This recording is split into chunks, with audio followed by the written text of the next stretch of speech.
আমি যে এখন গাড়ির কাজটা করতেছি এটা হচ্ছে হুন্ডার কোম্পানি গাড়ি। আর এই গাড়িটার সমস্যাটা হয়েছে কি আপনার গাড়িটা দম ধরে ধাক্কাধাক্কি করে রোডের মধ্যে খুব ডিস্টার্ব করে। আর এটা লাগে কিন্তু সমাধান করার লাগে রাস্তায় একটাই, এটা হচ্ছে কি কার্বোরেটর। আর কার্বোরেটরটা এরকম সিরিজ কাগজ দিয়ে হালকা ঘষা দিবেন, হালকা স্লাইড অল্প, বেশি ঘষা করতে যেতে না।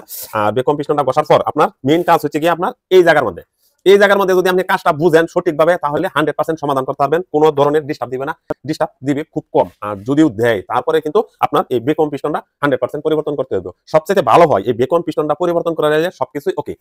এটা পরিষ্কার করার লাগে অবশ্যই আপনাকে ইয়ামাহার একটা কার্বোরেটর ক্লিনার আছে, এই কার্বোরেটর ক্লিনার দিয়ে আপনি কিন্তু এটা পরিষ্কার করবেন। আর কার্বোরেটর ক্লিনারটা খুবই শক্তিশালী এবং যে কোনো ধরনের ময়লা সে উড়াই ফেলতে পারে, চিকন চিকন রাস্তা দিয়ে যেগুলি যায় হাওয়া এবং ফুয়েল মিক্সার হয় সেগুলি উড়াইতে পারে। এই কারণে আমি কার্বোরেটর ক্লিনার হিসেবে ব্যবহার করি ইয়ামাহাটা।